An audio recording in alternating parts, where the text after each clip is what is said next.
Let's have a look at Terra-Master D5 Thunderbolt 3 Direct Attached Storage, or DAS. This is ArtIsRight. Before we start, subscribe if you're new and hit on the bell icon so you'll be notified every time I upload cool new videos like this. For full disclosure, Terra-Master sent me this for review. All the opinions you're about to hear are my own. They provided me with the enclosure only. All the drive used to run the test on the inside of this device are my own, and I will share with you the result later on in this review. If you take a look at this on the outside, it's easy to mistake this as a NAS. However, in reality, it is a DAS. And Terra-Master also happens to manufacture both, and both of them happens to share a very similar industrial design. So you may wonder what's the difference between those two. A NAS stands for a network attached storage, whereas a DAS stands for a direct attached storage. The differences between these two will really come down to workflow, collaboration, and also your storage needs. But at the very fundamental, these two devices are designed to do the same thing, and that is to act as an enclosure to house multiple hard drives of similar or different capacity, and it will allow you to pull them together and configure them in multiple different ways to either gain speed, redundancy, or both of those things. And that is the big advantage of having an enclosure like this. Now, let's first talk about a NAS. For instance, if you have multiple computers or multiple editors that needs to access a single asset simultaneously, having a NAS on your network is definitely going to be a big benefit. NAS offer ease of sharing the file, and the NAS itself is in itself its own computer. So simply enough, you can just launch a browser to manage it. All the computers can access the files on the NAS provided that it has the proper credential to log in the system without the need to install any drivers or anything like that. And a NAS doesn't really require that you leave a computer on to act as a host computer for file sharing. So those are some of the benefits of having, for instance, a NAS on the system. Now, let's move on to a DAS system, or a direct attached storage. Well, you may be wondering, why would anyone configure something like this? And can you really do collaboration with a DAS? The answer to that is yes. And I would probably say that light collaboration is definitely something that you can do. For instance, a folder on this DAS can literally be shared on the network through the computer that it is attached to or directly connected to. However, if you want to constantly share those files, that computer needs to act as a host computer and be on all the time. So that's why I say for light sharing, in case of needs, in the time of needs, is something that works. If you're going to be sharing all the time, I would definitely consider a NAS system instead. However, having something like this works really well for a linear workflow. For instance, if your workflow goes from A to B to C in stages, and if it's not finished with A, B can't access the file and B can't do anything with it, this is a perfect device for that. A couple other things to consider on this DAS device too is that you can link up an individual hard drive to the system that can go up to as high as 20 terabyte capacity now. But on that 20 terabyte drive, you are literally writing to a single drive, so you don't gain the benefit of speed. You don't have the benefit of redundancy, something that you can definitely do in this system. And you can also create a larger storage pool, which is the big selling point for having a device like this link up to your system. Now, something to consider about a DAS as well is that you need to install generally the driver to control the RAID system or to talk with the RAID system properly on these devices. And you also need to install the controller software as well, which most of the time the controller software access is through the web browser. However, it acts as a local host. We're going to talk a little bit more about that as well, especially when it comes to Macintosh system with the high security that Apple have implemented with the past few releases of their operating system. Now, with that aside, let's talk about what you get in the box. So you get this device itself, you have all the caddies that comes with it, and the caddy makes it very simple and easy to mount on the drive. So essentially what you can simply do is pop the drive on and off by just using those quick snap as you see right now. And it's super easy and simple to just literally mount drives on your system. These caddy can also hold SSD. However, with SSD, you're going to have to use screws to secure them to the bottom of the caddy because the SSD is definitely much smaller than the standard 3¼ inch hard drive.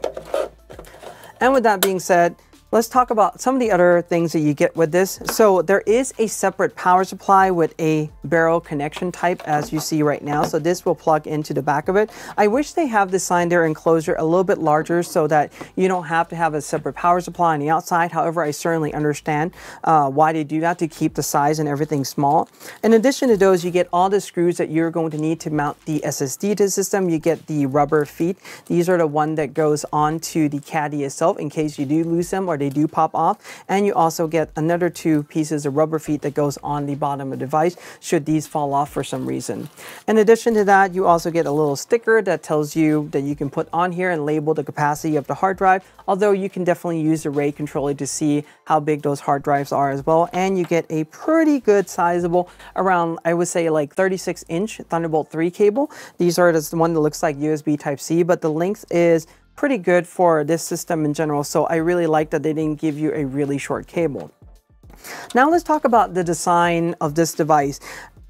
Playing with this and using this, I will say that the enclosure itself is built out of aluminum, is really well built. The front and the back are made out of plastic. I mean, these are pretty much just a standard thing that you get throughout now. There are LED indicator lights for each of the hard drive, 1 LED for the power, and also the power button at the very bottom.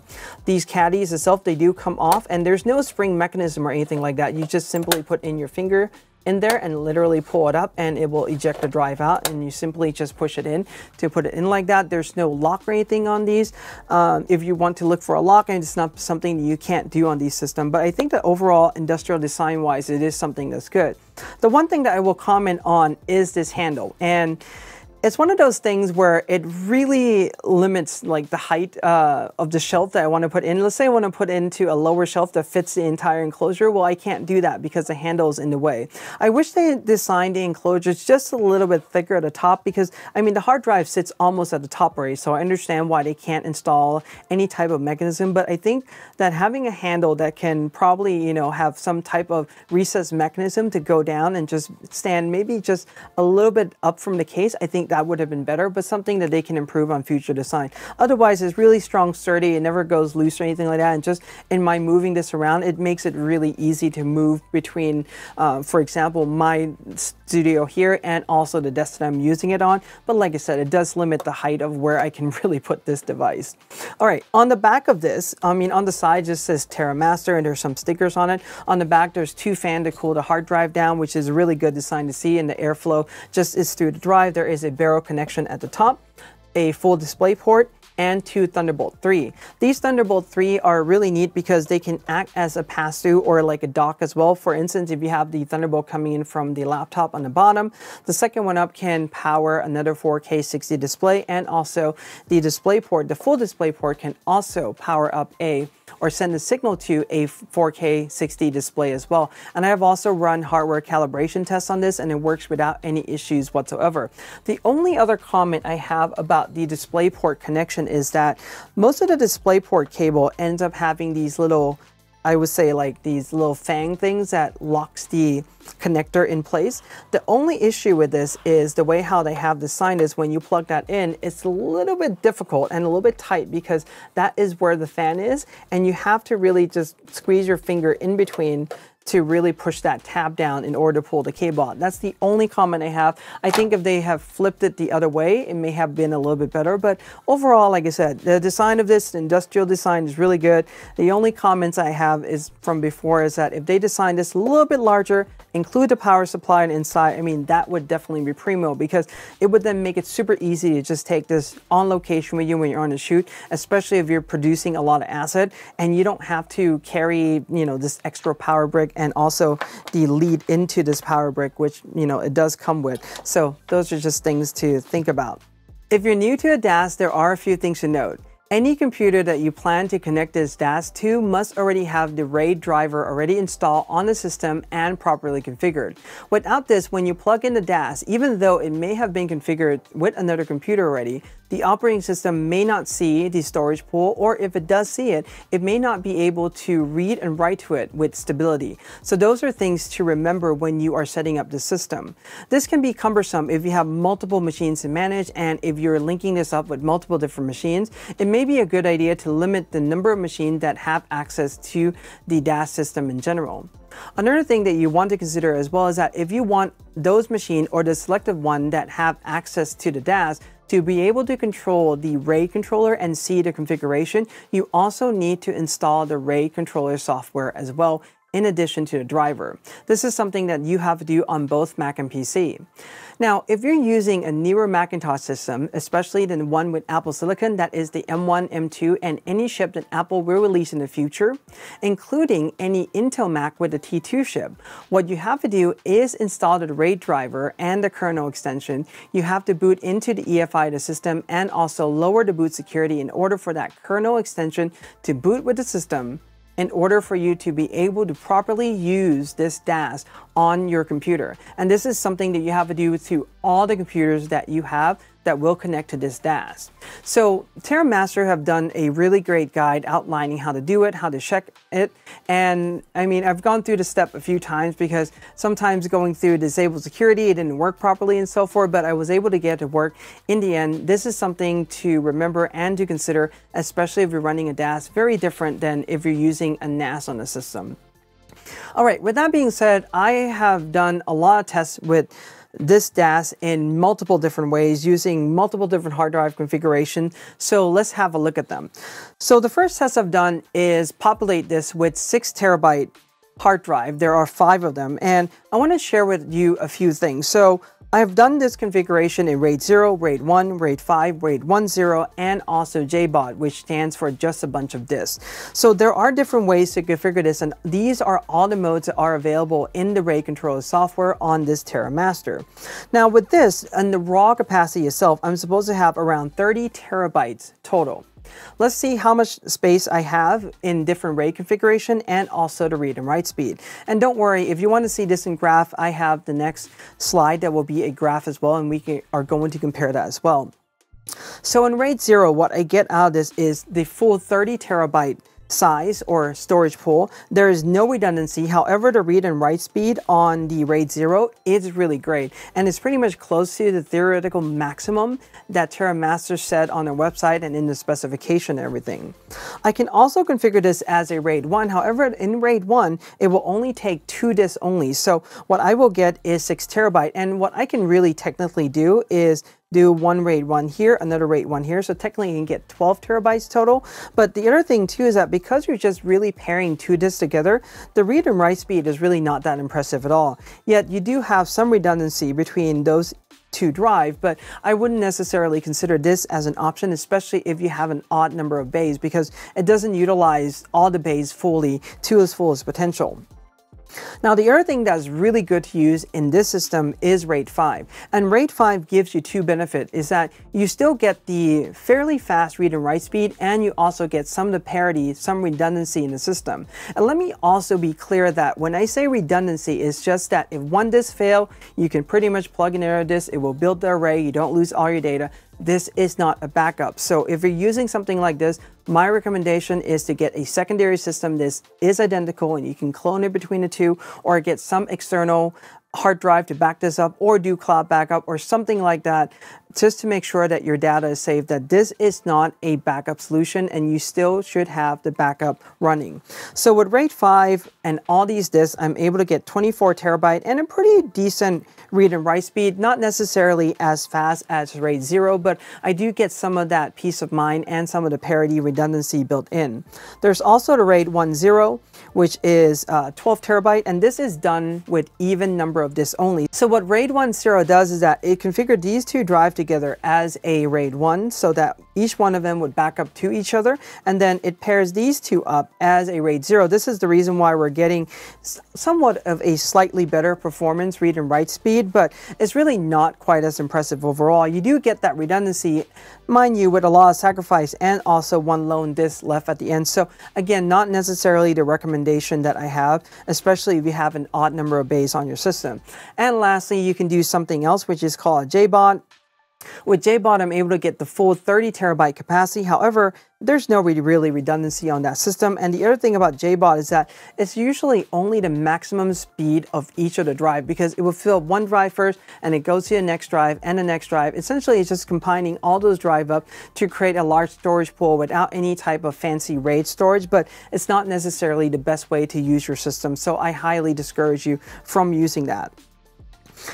Now with this, here's the speed in the chart, and as we can see, RAID 0 is pretty much the highest, RAID 5 is second, and we kind of go down from there. RAID 0 is third, RAID 1 pretty much almost last, and this is pretty much with only 2 disks, so remember that as well. This will only use 4 disks on a RAID 10, while JBOD will use all the disks. However, the speed is pretty much just absolutely terrible because you're just doing individual drive transfer speed. And I have also run this test with multiple mixed capacity drive as well. This is something that I don't recommend. If you're going to configure this, do this properly, get all the drive with pretty much the same capacity. This way you can maximize the RAID system. In simple terms, what RAID is really doing when you have mixed capacity drive is that it will take the smallest drive and treat every other drive as the smallest capacity. So you can see right now that with this, I have a 23 terabyte raw capacity. However, when I configure this in RAID 0, I'm only getting 15 terabyte. That is 3 terabyte multiplied by 5. When it comes to RAID 1, it really varies depending on how many disk pair you have. For instance, with RAID 1, I can pair these two 6 terabyte together and these 4 terabytes together. So I would get around 10 terabytes of storage. But mind you, these 10 terabytes is comprised of 6 and also 4 with redundancy, but they are treated as 2 separate disks.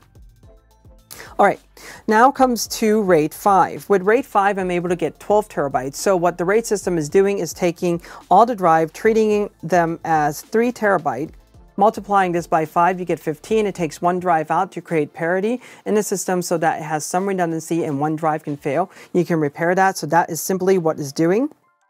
And that's why we have the resulting 12 terabyte.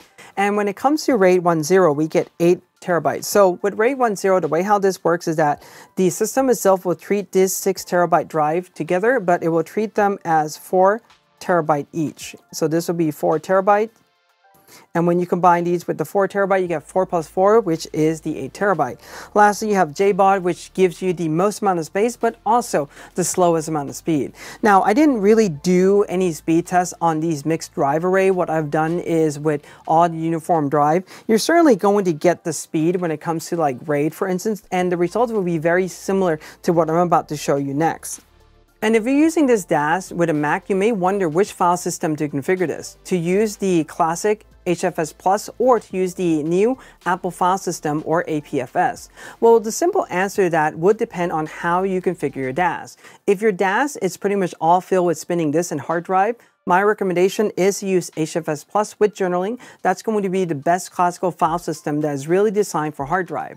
Now, if you configure this DAS with SSD, well, you can certainly choose to use APFS. On my testing, I've run the tests on hard drive using both HFS Plus and APFS. The speed on those are pretty much similar. However, in APFS, there are certain special feature and virtualization that you can easily do on an SSD that's not easily done on a hard drive. And if you just pretty much want reliability when you're running on a spinning disk, the best thing that you can do is to use HFS Plus. And with that in mind, for the test, what I have done is create 2 separate folders. One of them is a 78 gigabyte folder that has one long movie clip that is 4K that was filmed. In addition to that, there's also a Final Cut Pro project file on there. And I want to see how fast this transfer in different type array configuration and both hardware RAID that is built into the DAS itself and also using the Macintosh software RAID that is built into macOS as well via this utility. In addition to this, I've also tested this for photo workflow as well. I have a folder with 60 gigabytes of raw file from Nikon D850, so 45 megapixel raw file, including an addition of Lightroom catalog in there with preview as well. And as some of you may have known, Lightroom catalog file and the preview are not the fastest to transfer from any drive or even through the network for that matter. So this is going to be a good test. And with this, I have also configured the RAID in 2 different chunk size at 64K and also 128K because that is the 2 chunk size that is supported on this hardware RAID that is built into the DAS. Okay. So with HFS Plus, let's have a look at the read and write speed for the hardware versus software RAID. Now, if we take a look at the write speed for hardware, I mean, software is definitely faster. You're seeing that green bar, coming out even further. And when it comes to, for example, the read speed, again, the software RAID is running out. But read and write speed is not really the only determination. Is how the files are being organized, how they're being transferred, how they're being queued up on the system, which is the reason why I'm including the 78 gigabyte video and also the 60 gigabyte photo folder. So let's take a look at these two comparisons. When it comes to hardware RAID, I'm able to transfer this in a minute 30 seconds. When it comes to software RAID, this takes closer to 4 minutes to transfer. Similarly with photos, 1 minute 35, and this one is 3 minutes and 23 seconds. So this is telling us that using hardware RAID and going through the process of installing all the drivers, configuring that way, is definitely showing us a lot of benefit in running it on the system. Now, when I change the chunk size to 128K, these are the speed, and we're still seeing the speed. For example, the write being faster on the software. You see the screen bar right there is a little bit longer than this one on top. However, the read speed on these two, it's pretty much just about the same. Now, what happened when it comes to file transfer? You can easily see that still hardware RAID is really winning out with file transfer speed, and it's winning out by quite a lot as well. So if you have something like this, definitely configure it as a hardware RAID. Now let's take a look at the chunk size comparison for both hardware and software for write and read speed. You can kind of see that there. Pretty much, the higher the bar, the better on this one. So we can see that software is generally a little bit higher. And when we compare, for example, the 64K hardware versus a 128K chunk size hardware, having a larger chunk size tend to benefit a little bit more on these systems. You can see that being repeated on the read as well. And this is also being repeated on the software RAID also. Now let's take a look at the file transfer speed between the hardware, software, and also the 64K versus the 128K chunk size. As we can see for video and for large files, having a chunk size variation or double the chunk size doesn't really change anything at all. The timing is pretty much the same. However, on a software RAID with video, having a larger chunk size is benefiting it by increasing a time close to around 20 seconds or so. Not quite, but getting really close to there. When it comes to photos, smaller files, large files, for example, 45 megapixel files, having a larger chunk size is definitely showing a benefit, and you are getting that shorter period of time, for example, the write. This is also going to amplify itself as well. The more data you transfer, you're going to see more of that happens. And this is also being repeated in software. However, if you're configuring this, you can see from the bar right now, I don't recommend setting this up as a software RAID. Just go with the hardware. You're going to get a better performance out of this. And there is one more test that I've run on this DAS, and that is RAID 5. This is a hardware RAID only, and the reason why is because on macOS this utility, the graphic user interface or the GUI for RAID only support RAID 0, RAID 1, and JBOD. And I don't really recommend you setting up a DAS like this in JBOD because you don't get neither the redundancy or the speed. It's just not a really good use of the system that you have. And with this in mind, let's take a look at RAID 5 hardware control HFS Plus using different chunk size. So with a 64K chunk size compared to a 128, the 128, the larger chunk size does gain a little bit in speed. However, they are within a margin of error for both write and read, as you're seeing right now. It is a touch faster when it comes to a larger chunk, but I mean, they're so close to each other that I wouldn't think of it much at all. Now let's have a look at what happens when you really go in and transfer the files. Well, pretty much we're seeing that the different chunk size in RAID 5 is ending up with pretty much identical timing. So this gives us a pretty good idea and insight into how you should set up your DAS system, especially if you get one to use in your workflow. What it really comes down to and what you're seeing right now is that if you're using RAID 5, well, chunk size may not matter quite as much, but your workflow may be a little different. And if you want to dig further into it, by all means, please feel free to do so, because I mean, there's a lot to talk about with regard to chunk size for RAID. So testing and reviewing this Terra-Master DAS, here are my thoughts about them. I think that this is a really great and compelling device, provided that it fits within your workflow and also your creative needs. The construction overall is really well built. There's really nothing you can complain about it. It's really sturdy. The software set, the hardware array controller chip they're using of a really good quality. So, I mean, like I said, there's really not a lot of complaints, just minor things. For example, I would like this to be just slightly larger with a power supply built in to make it easier to carry on locations. You don't have to carry the extra power adapter. For example, I like to be able to take this handle out, but those are just really minor things compared to the whole suite that this thing does offer. Now, as I mentioned in the very beginning, this is really going to fit you well if you are an individual creator. If you're a video pro, a pro photographer, you need access to a large storage pool, and you're just the only editor. You can easily move this between machines, or if you need to share between a laptop and a desktop, for instance, you can just plug this in, share a folder on this to a network, and do some light sharing. You wouldn't have any problems whatsoever. Now, if you're in a larger environment where you have, I would say, more than 2 or 3 computers accessing the same asset at the same time, then I would probably say you may want to look into getting a NAS system instead of getting a DAS, and that's going to be much more beneficial to you. The only exception to that would be if you are running, for example, like a large video workflow and your process happened to go from stage A to B to C, and it has to go in that linear process in your workflow, then I think having a DAS like this is definitely something to consider, because it is a little bit more secure as well, because it's not linked up to the internet until it connects to your computer. And even with that, I mean, it's really hard because somebody has to get into your network and onto your computer before they can get into the data being stored. Unlike a NAS, which is pretty much just connected to your internet right away without a computer as a in-between or a go-between. Anyway, those are some of the factors to consider when you are building this up, when you're configuring this, some of the drives, some of the test performance and everything. I hope that you find this in-depth review helpful. If you have any questions or comments about this, leave them in the comment section below. Give this a like, subscribe, and hit on the bell if you're new, and in Art we trust.